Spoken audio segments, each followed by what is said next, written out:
How do I start this thing?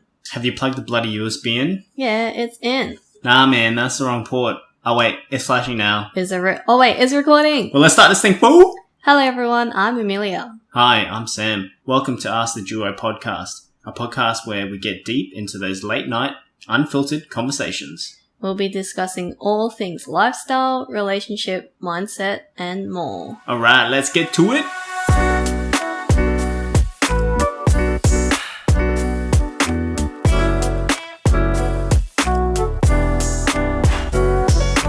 Welcome back.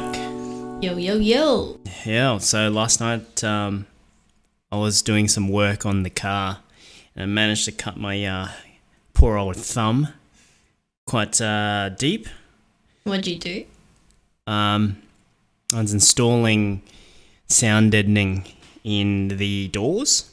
So I think a few episodes ago I was talking about how I was looking up like different sound systems, stereo speakers, that sort of shit for cars. Yeah. So... But how'd you cut your finger? Well, I had to pull apart the doors.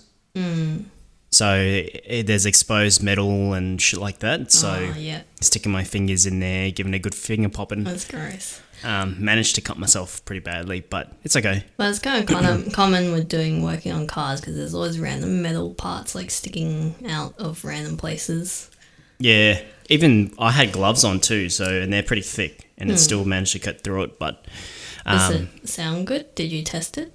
I only managed to just do the left side of the car, but yeah, there seems to be a significant difference in clarity of sound. Just the way... Coming from the sound expert himself. Yeah, to explain it in a way where people can understand. So in a car door, it's very empty. So when you have sound, vibrations and stuff like that, it echoes.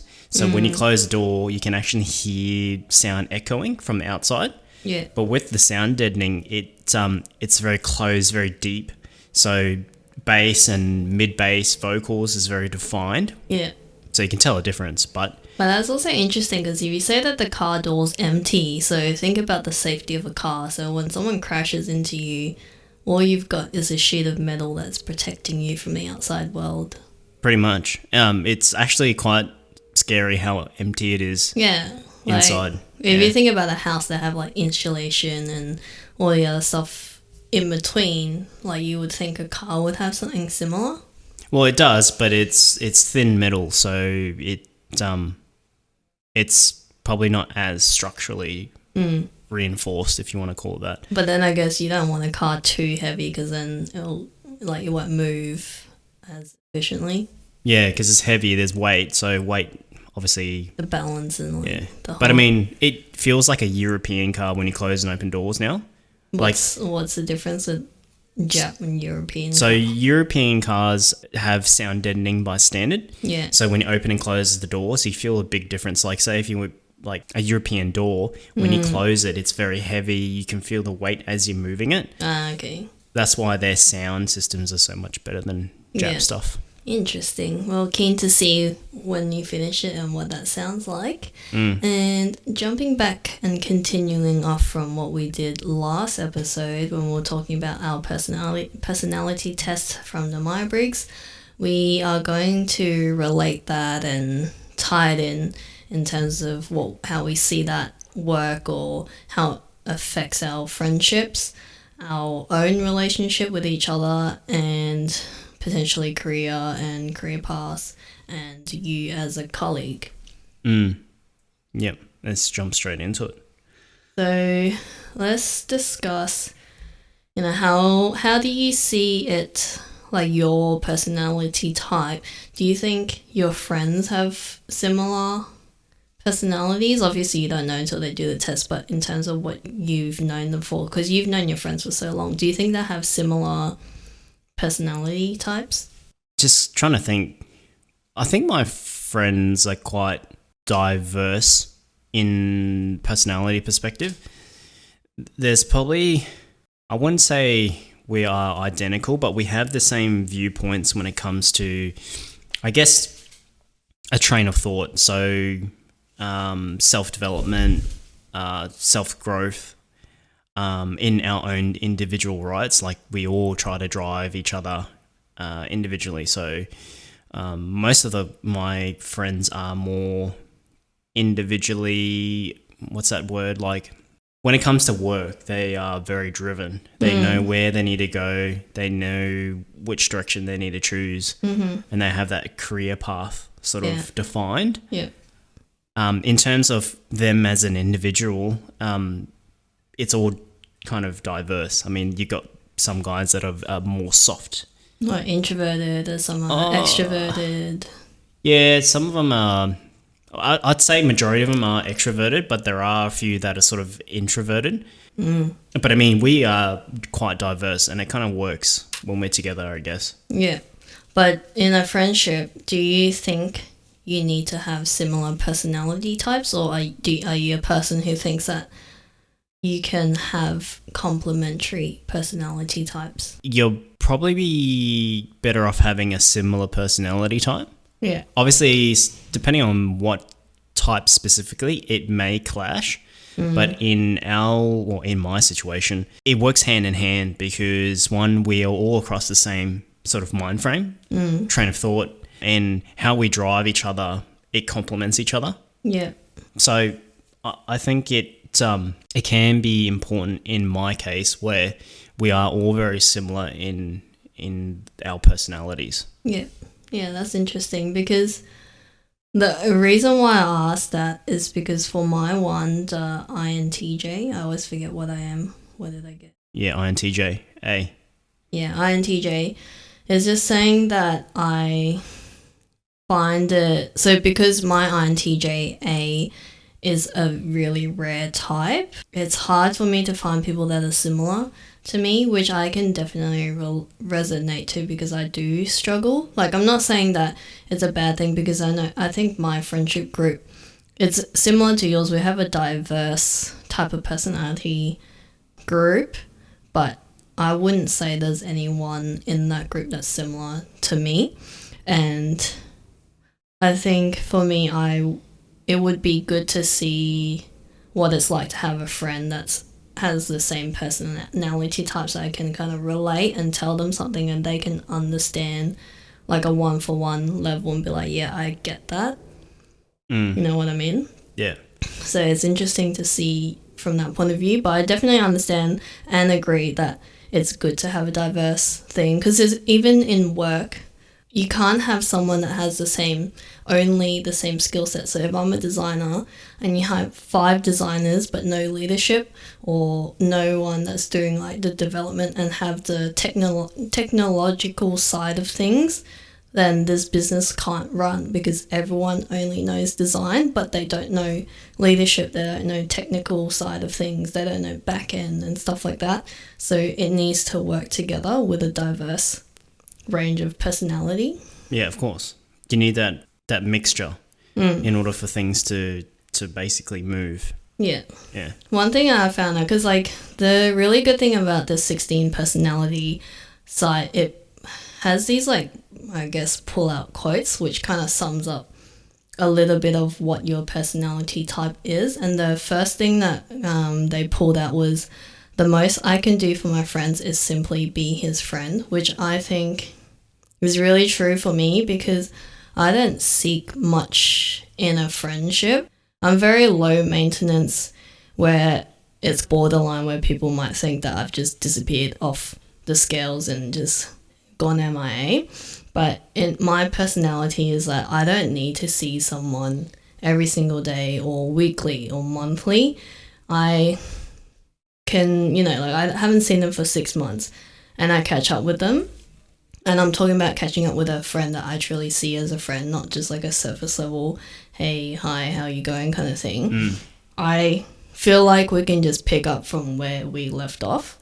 I'm not a person that's like, hey, we haven't seen each other for 6 months. Like, this is awkward. What am I going to talk about? Like, I don't know what they've been doing, blah, blah. I'm truly invested in just catching up and be like, hey, how are things? What have you been doing? What happened to this last time we were talking about that and stuff like that. So it's just simply being the friend. Like, I don't expect anything out of it, like, more than just being a friend. What Well, everything's just really simple. So I think that's a really good quote. Yep. Do you get one as well for yours? I do, but I don't really understand the quote.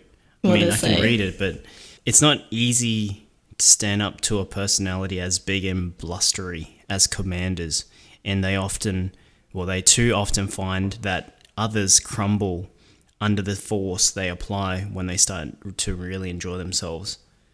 So I mean, I don't get it. And why is yours so long?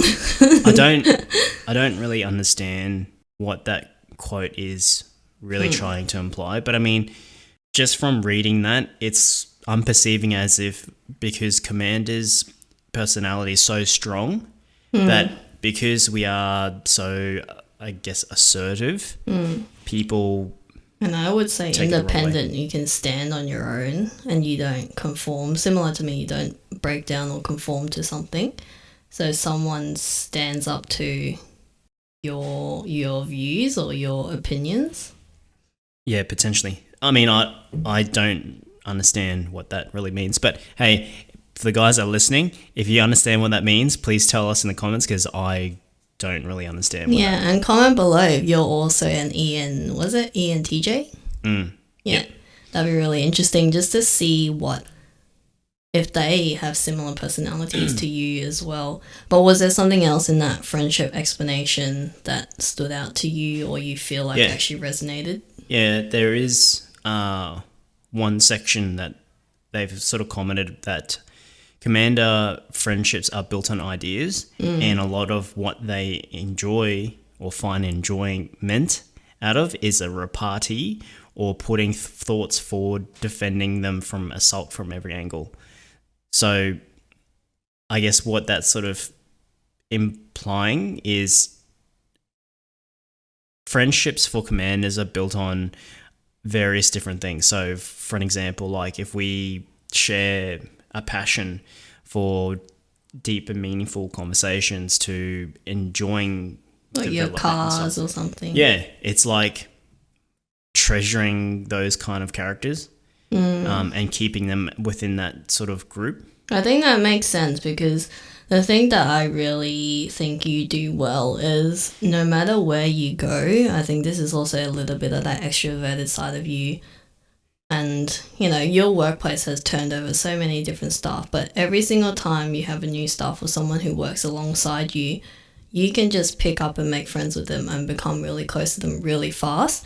And you find a common interest and you bond over that. And I find that really interesting because for me, I struggle to do that. Like, one thing that they said about this personality that I have is it's hard for me to find friends, and maybe because I can't resonate or I'm more closed. I don't open up easy, whereas like you open up, like not talking about personal life things, but you just open up and just find a bond over something and you can just chat for days over that, whereas I purely go straight to seeking for like the deeper meaningful things.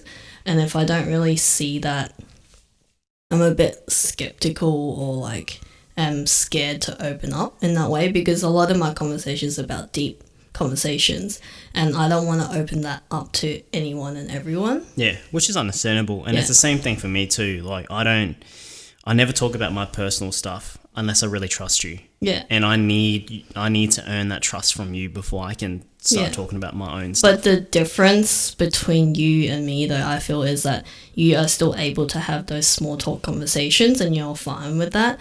Whereas for me, sometimes I don't see the worth in small talk. Sometimes I'm just like, what's the point? Like, I really, truly just believe in deep conversations, and anything outside of that, I feel like, I wouldn't say it's useless or it's not worthy or it's not worth my time kind of thing. I don't know the right word. It's just more like, it's not my preference. Like, sometimes I just feel like if you're just going to stand there and be like, hey, how's the weather? Or like, the weather looks so good there. But then that's the end of the conversation. It doesn't lead anywhere. I'm like, what was the point of that?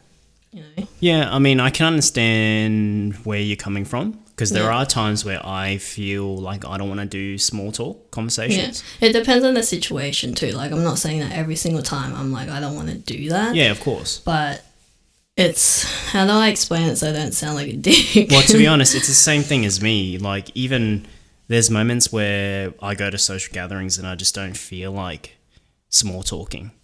Or not even just that. Like, say if we go to Muay Thai, like, I don't talk to most of the guys there. Like, yeah, the people there are friendly, but sometimes I don't choose to have those conversations because it's just like, well, I'm here to do a specific thing. Yeah, it's a social thing, so I probably should be more sociable, but it just takes me some time to sort of vibe with certain people because I'm quite picky. I think, yeah, I understand that. I think for me, it's more like I like to observe people. I think this applies more if I'm like in a new space, and I wouldn't say new as in like my first week. I'm talking about maybe first 3 months or something like that. I would be more quiet and observe because I need to know that these people and their actions are, worthy or like they're trustworthy.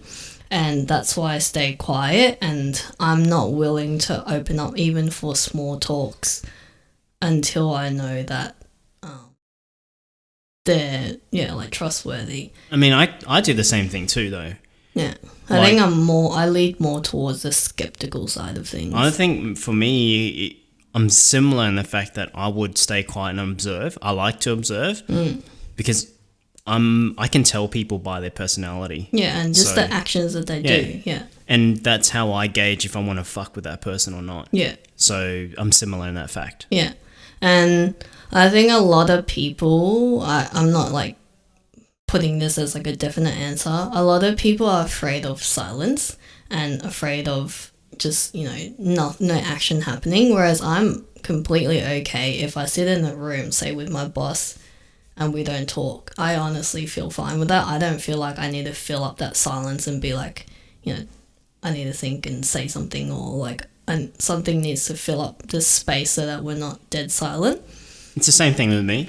Yeah. I'm comfortable with quietness. Yeah. And then there are times where, I might just strike a conversation. Yeah. Just for the sake of it. If it's a social event where you're there to network, yes, I will make a conversation because you're there to network. You're not there to stay quiet. So in that situation, I really just assess the situation and where I'm at, and if I, should be talking or not, or like kind of just gauge also when I need to make the small talk and stuff. Yeah. Yeah. I understand where you're coming from. And I think it's kind of good to sort of observe first and then play your cards from that point. Yeah. Because, I mean, it just depends on the social environment where you are, so. Yeah. Which leads into, like, the next thing that it was talking about for me with friendships. Moving, like, linking back to how I was saying that sometimes I'm okay to not see a friend for 6 months, but I can still connect with them 6 months down and not feel awkward. So my personality is I find pleasure in my own company, which I truly do. And I find it liberating to let the guards down and be completely and utterly themselves with a friend that they know that they can trust. So that kind of links back to what I was saying before. Like, it's not that I don't want to open up, but when I find a friend that I can trust in and open up, it's like very freeing. Like, I can resonate and they can understand me, and at the same time I can enjoy my own company. Like, it can go either way and it doesn't really matter too much to me. And just as long as the friendship is like a close friendship, like it's not just a random friend or something. Yeah. I was just going to comment on mine. I just managed to see this little section that they made comments on, which kind of resonates with how I feel. But they're saying that a bulk of the commander's friends will likely fall into the analyst category because all these types share the same passion for logical, far-reaching ideas and critical debate. Do you think that's true? Yeah, because it's saying... Well, the comments here is anyone who can match the commander's ability to brainstorm and theorize will find them an honest and dedicated friend. Yeah. Which is true because I resonate with people who can challenge me with a conversation. Yeah. like a deep, meaningful Yeah, they conversation. vibe on your same wavelength kind Yeah. of thing. Yeah, that's good. Yeah, and I think it's true. Like, definitely you have a close-knit group of friends rather than, like you have a lot of friends, I would say, but, like, in terms of true, close, best friends, you have, like, a close-knit of, and they're all quite similar, and they do, you know, they're not afraid to challenge you, and you're not afraid to challenge them, and they, you know, speak up just as like you do, and they're very honest and straightforward, which is what was an eye-opener for me when I saw your friend group, because it's very different to the type of friends that I've known throughout my life, and how straightforward they are to you. I think is actually really good, and it's a rare find to have a group like that. Yeah, of course. It's hard to find people in that same wavelength or vibe. Or And- just have the ability to be honest. And I'm not talking about being nice, kind of honest, like saying, yeah, your dress looks really nice, or like, you know, I love your outfit, or like, nah, I don't like the color pants on you. Like, they truly, if you're being stubborn, or if you're doing something like you're being a dick, or you're taking things too far with a certain friend, they're like, dude, you gotta stop. Like, they actually tell you that, and they're not afraid to tell you.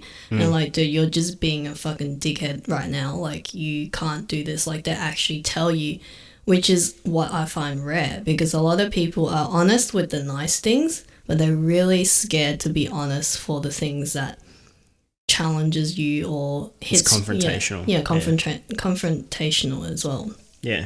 And that's, I think, friends or friendships, well, I wouldn't even say friendship, I say close friends, best friends.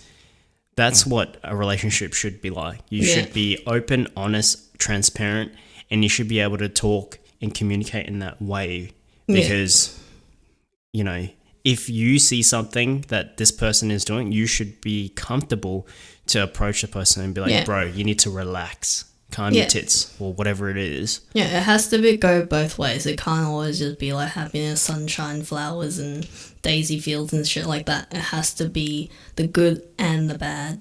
Of course. Yeah. And that's what I like. I like people coming to me and be like, bro, you got to chill out, or something like that. Yeah.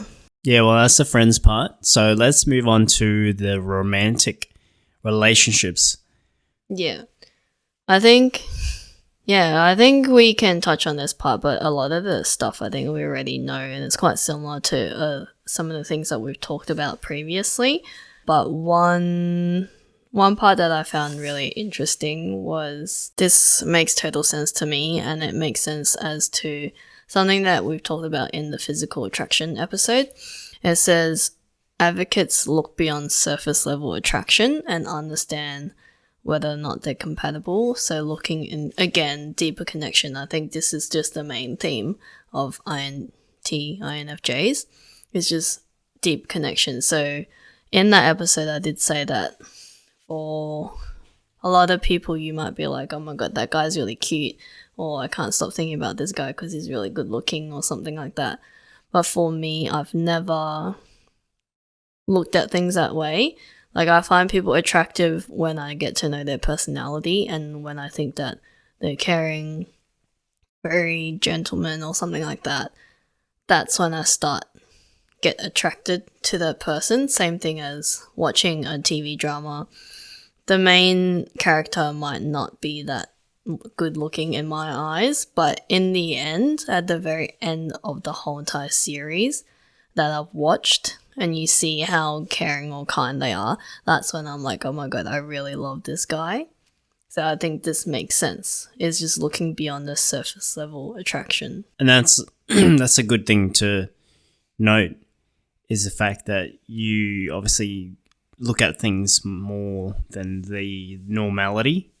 Yeah.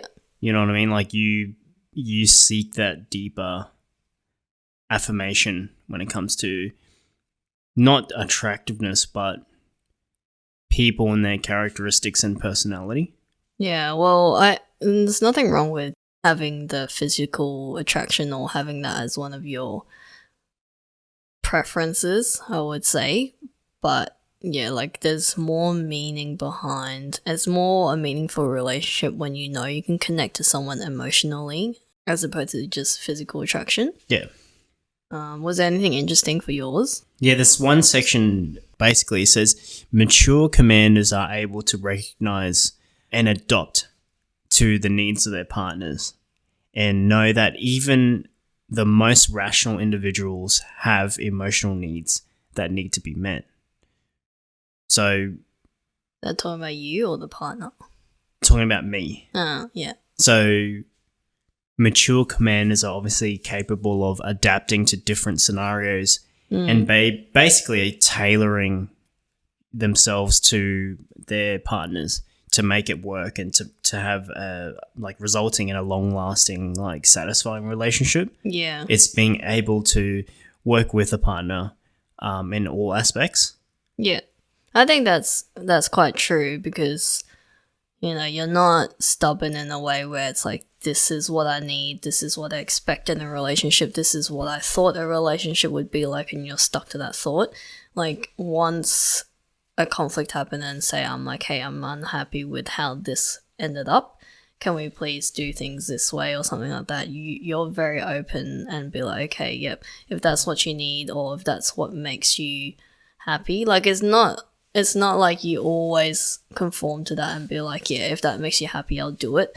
Like, within reason, like, you would be like, that's not feasible. Like, I can't come home every single day at 4 o'clock just because you need me there or something like that. Like, you'd be like, okay, let's try make time every single day to have a date or have our alone time so that we can have our valuable time together. Like, things like that. Like, you're willing to work to make things work. Yep. And you're not stuck to one way and that's it. That makes sense. Which kind of merges in well with what this thing here says about advocates or INFJs.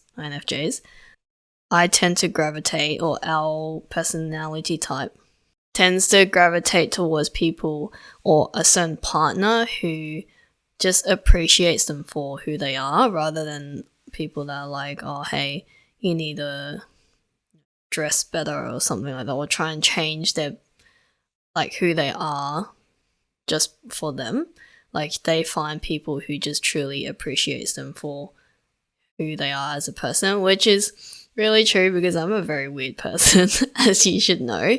But you truly accept me for my weirdness. Like, you don't be like, hey, you got to tone down that weirdness and, stop being like that, because people will just find you weird and you're just as weird, and you actually just accept me truly for who I am. Well, yeah. I mean, I don't care. Yeah. You are who you are. You know so what I mean? it's just saying, I think some of these things do point out some things that are quite true within us. There's these little pull-out quotes within these explanations on your personality. And one of the pull-out quotes for a romantic relationship, it says that for INFJs, love comes more naturally to the human heart than its opposite. I don't exactly understand the second half of it, but where it says love comes naturally, I think it's quite true because, to be honest, you're my only serious relationship I've ever had, and potentially kind of like my first relationship in a way. And so from that, I never had any previous experience in a proper relationship, right? And I feel like that aside, me dating you for the past 9-10 years, everything has felt very natural. Like, I just feel like I just know what I need to do to make the relationship work. And same with you, like, we've just worked together so well, and I wouldn't say we had a lot of challenges or conflicts or anything of that. And when it does happen, we just know how to work together to make things work. Yeah, that makes pretty good sense in the fact of when you actually look back in the timeline of us, I guess, being together, it's been quite natural. Yeah. Do you think me taking on this whole relationship and I would say this challenge as being in a relationship, do you think I've taken it on quite naturally? Just knowing what to do at the right times and stuff? I wouldn't say knowing what to do. I think it's just being yourself is the best naturalness. Yeah, being in I a guess relationship. you can take it that way too. Like, I mean, you don't need to perform in a certain way to excel. It's just we just live our lives like day to day. But it's like no stress. It's kind of just like, well, Yeah. we work well together in that fact.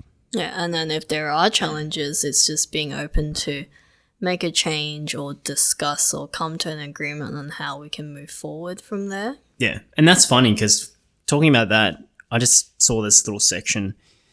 It's saying that people with commander personality types are in it to win and will gladly take leading roles in relationships from the start, assuming personal responsibility for how smoothly things go and working actively to ensure a mutually rewarding experience. So romantic relationships for a commander is serious business, and commanders are in it for the long haul. It's like they're not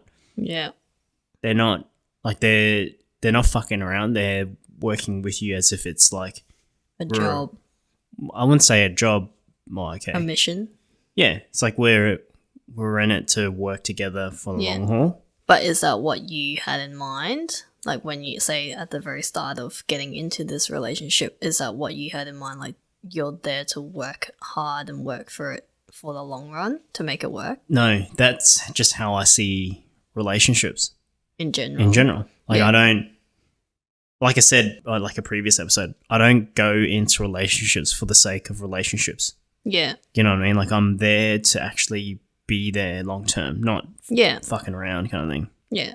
So, yeah, that's a good point though. And another good thing to add on top of that is with a commander's personality, we keep our eyes on the long term. Like if I determine that the relationship is sort of going nowhere or it's dying, I'm willing to just cut my losses and say, fuck off, see you later. Yeah, that is true though.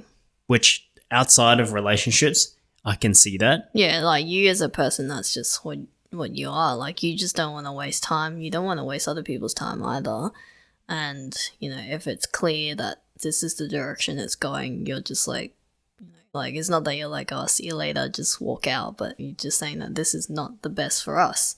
Yeah. Or this situation, whatever it is, whether it's work, relationship, friendships, you're still like that. Yeah, which goes pretty hand in hand in that fact.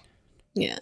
But for me, I feel like these personality tests, whether it's friendship, romantic relationship, I feel like there shouldn't, like, yeah, there is a definition or a difference between the two, but at the same time, I feel like they should be classified as one, because friendship or a romantic relationship, you should still be the same or should still kind of have similar ways you work around these things. Yeah. Which makes sense because, I mean, there shouldn't really be, I feel, a clear definitive difference between friendship and relationships. Though maybe in this case, it's defining an actual romantic relationship as opposed to just me and you being hoo-ha friends, you know what I mean? Yeah, and maybe a bit of the attraction side of things, like how you find attraction in terms of emotionally or spiritually and all that kind of stuff. Yeah. Yeah. But I mean, like, that's pretty much the gist of what I have for relationships and friendships. So it's pretty short.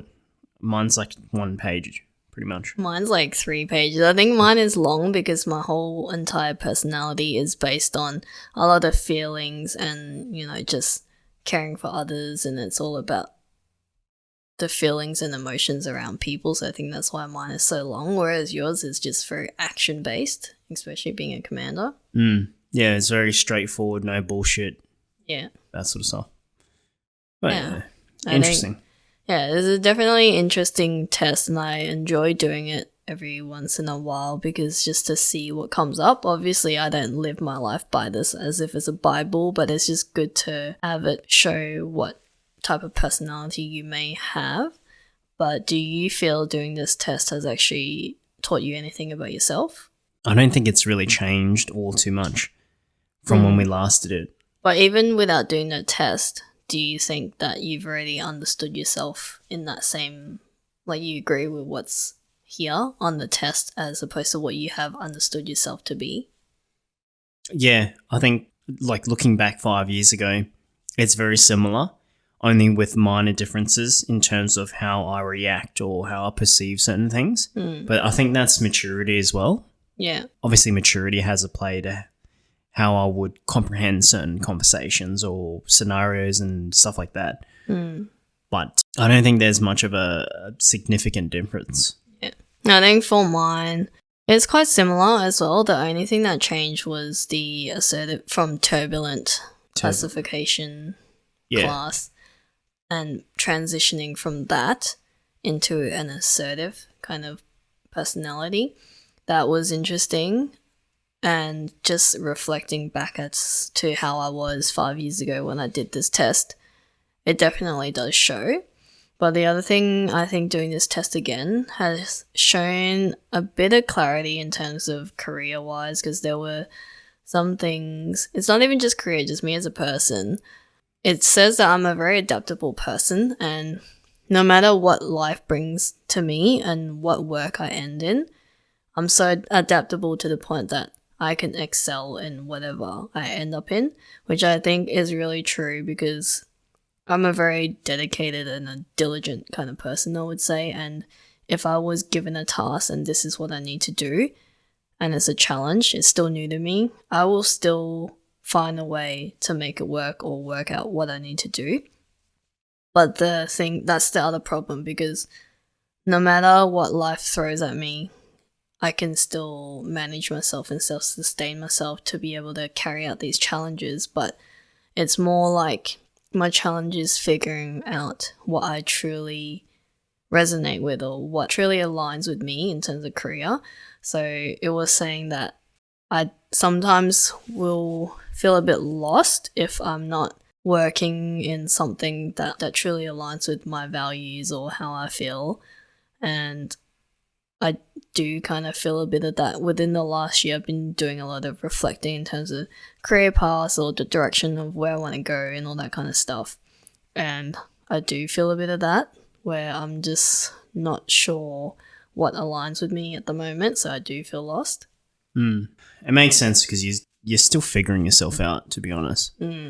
So, and I think maybe the test showing and reflecting the fact that you're adapting or changing to what you are now, it's just you growing as an individual as well. But because you've changed as an individual as you grow, you're realizing that what you're doing now may not be what you wanted to do previously. Well, it's just more like questioning, has my values or my goals changed? I think that's what it brings clarity to. It's just maybe just telling me that I need to reflect and reassess and just have a think about the future directions. Because for the longest time, I've just felt lost and I didn't have an answer as to why I feel lost. And I think doing this kind of gave a bit of direction as to how I can find my path again. Yeah. So that was good in that point. No, it's good. Well, I think that's really the summarized version of what our tests were in terms of the friendships and the relationship side of things. Yeah, there's so much more to it, and there's actually just so much to read over. It's too much. It's not too much. I think it's definitely really interesting if you're really into these testings and just getting to know yourself more and reflect, and whether or not you want to see if it is actually true or if it reflects who you are as a person. I think it's really interesting. Yeah. But to sum it all up in a podcast, it's really hard because there's just so much to dig into, and it goes into so many directions. And but interested to see where you guys what your results will be and what you end up getting, and if you feel that it actually is who you believe you are as yourself. We'll leave the link to the test, and then you guys, the listeners, give it a crack, see how you go. Let us know if there's something similar that you guys got in terms of results. I think it's interesting to reflect and have these kind of conversations because normally we don't do this kind of stuff as a standard. So this might bring some or shed some light to you as to what sort of person you are deep down. Yeah, like it might not give you the clear answer, but some sort of direction. And it was fun. I'm glad you did it because it helped me see things about you or your personality in different ways too. And I think that might be it for today. Yep. All right. Bye, guys. Thanks, guys. Bye. Thank you so much if you have reached to the end. We really appreciate you for tuning in. And if you like what you hear, please share it with your friends or family and subscribe to our podcast on whatever platform you are listening to. Make sure you share any topics you'd like us to cover or questions you might have to our Instagram. Slide it into our DMs. Pika. You can also stay in the loop of all the behind the scenes and the release of our new episodes there too. Our Instagram is Ask the Duo Podcast. That's AskTheDuoPodcast.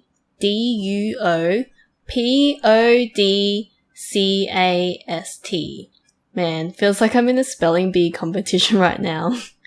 Alright, that's it for now, and we'll see you back here for our next episode.